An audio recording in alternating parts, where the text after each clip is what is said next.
There are three elements of a sticky client experience that I want to walk you through today. So the first experience that I want to walk you through is dedication. People don't need motivation, they need direction. So when I think about the last time you personally stayed committed to something, maybe it was fitness, maybe it was your financial goal, maybe it was a long process that required your patience. And I want you to ask yourself this, and a lot of you are probably going to pick fitness because that tends to be that we talk about a lot, but why didn't you quit? Why didn't you quit in that experience? That's how you're going to solve this problem of keeping your clients on and keeping them sticky, is asking yourself the same questions because you're a consumer as well. And I think we forget about that we are consumers. So if we look at our own self and how our behaviors happen, what do we do, our actions, what we think, we can uncover probably what the client's thinking. So why didn't you quit, right? Most likely it wasn't because it was easy, right? So especially if it's a fitness goal and you didn't quit, most likely it wasn't because it was easy, right? So it's probably hard. It was because you knew what you were doing. You knew why you were doing it and where it was leading. And that's what a sticky experience looks like. So think about that for a second. If you know what you're doing, if you know why you're doing it, and you know where it's leading, then it's a lot easier to stay on, even if it's hard, even if it's a long process, right? But if we're unsure about the process, we're not sure if it's going to work, right? We don't understand the process. We don't know where it's leading. We don't know even what the next step is. Then, and we're not seeing progress, especially if we're not seeing progress, then we're probably going to lose motivation. We're not going to have the dedication to go the long haul. Okay. And so that is number one. You want to ask yourself, what kept you going when it was hard or when the results were not visible, right? Okay. Element number one, a clear path. Get to my next thing here. So clear path. A sticky experience always starts with a clear path, not a phone call, not a long explanation, a written plan. People need to see that clear path. Your real plan will answer these questions immediately for your clients. What's hurting me? What matters most? What happens first? What happens next? What does success look like? So if we can show our clients a detailed plan, just like if you came to me for personal training, right? And I said, here's your plan. This is what you're going to eat. This is when you're going to wake up. This is when you're going to work out. Like the plan is all laid out for you. And we have a big why for that, right? We're going to be able to retain that client longer because they see the journey. They see the journey right in front of them. It's not invisible. When clients have a plan, they stop spiraling. A plan is emotional reassurance in written form. Okay, we're emotional beings. So it's an emotional reassurance. Say, hey, here's the plan. If we do these things, we're going to get to this goal. And if I trust that your plan is going to make that happen because I've seen you do it before, I've seen it in your own life, right?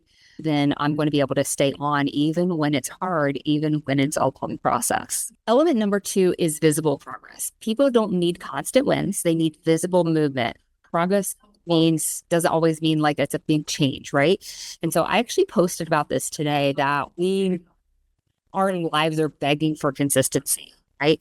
And I think that is for our clients as well. If they can see that by making these certain movements, because you have a plan laid out for them, that they're going to get to their goal, then they're going to be more likely to stay dedicated to that and do some consistent actions towards getting to their goals. Sometimes progress is simply knowing what's being worked on, understanding why something didn't move yet, and seeing priorities shift, right? Mm-hmm. And when progress is documented and patience increases, progress doesn't mean you have to be fast. It just means you have to be visible, right?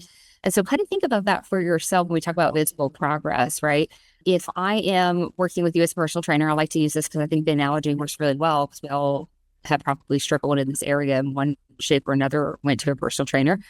But if I'm going to a personal trainer and I'm getting weighed in every week or measurements every week, and I have milestones to hit in my fitness, maybe it's a lift, like I'm lifting heavier, that's going to show that visible progress, that these consistent little movements that I make are actually developing into that big thing, right?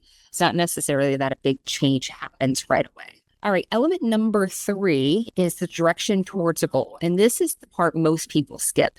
And I see this time and time again with professionals in credit and finances, even with loan officers, right? We don't really hone in on what is the actual goal of our consumer.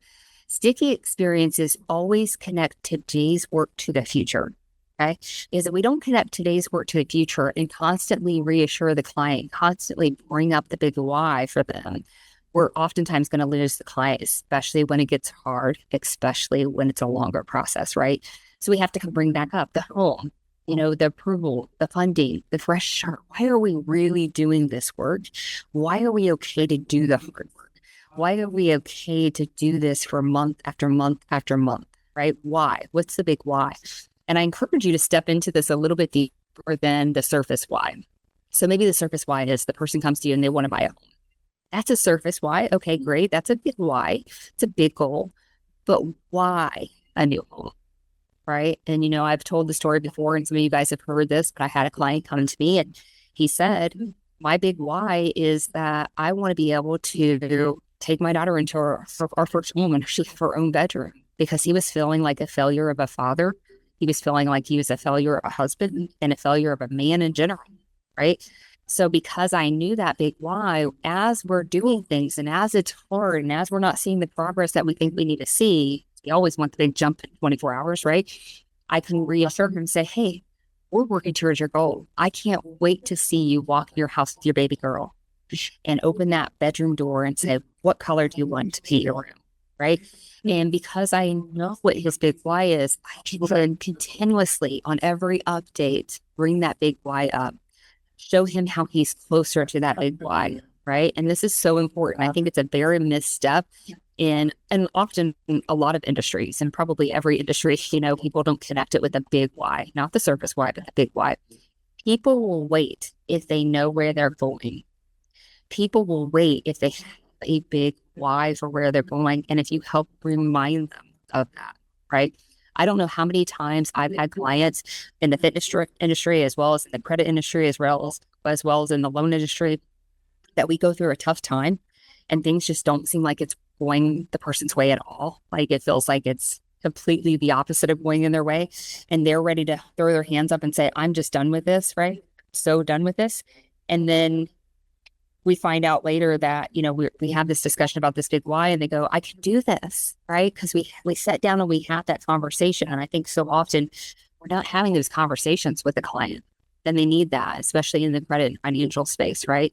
It's not always easy. Certainly not always easy.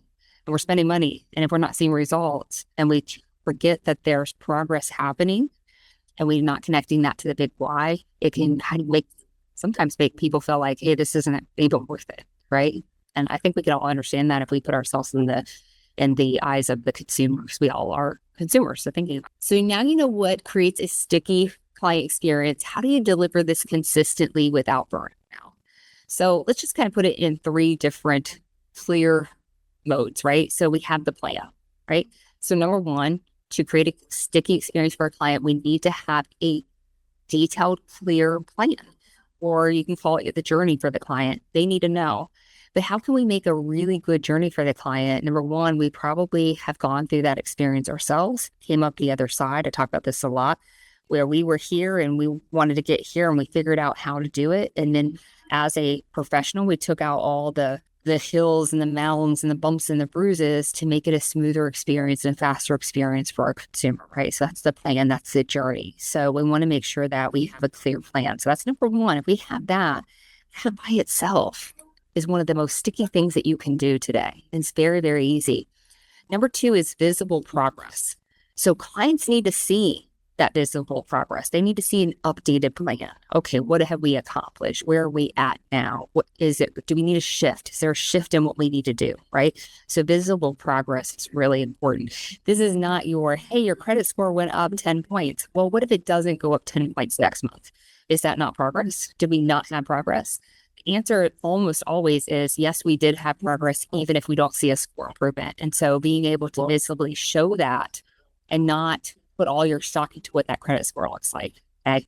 We can have really high credit scores, and I showed this on my demos with Level Up Score, where a person has a 750 credit score but can't get a conventional loan, right? So we can have really high credit scores, doesn't mean we're going to get to our goal. So visible progress is how are we getting to the goal, the big why, right? And then that comes to the last one, direction towards a goal. Do we know what the big why is, the direction that the client wants to go in? Can we restate that constantly throughout our process with them? help remind them. Sometimes they forget, especially when it gets hard, especially when it comes to the holidays, right? Especially when the process seems long. Connecting it and reconnecting it to their big why, not the surface why. We have to be really clear, and we need to learn what the client's big why is, right?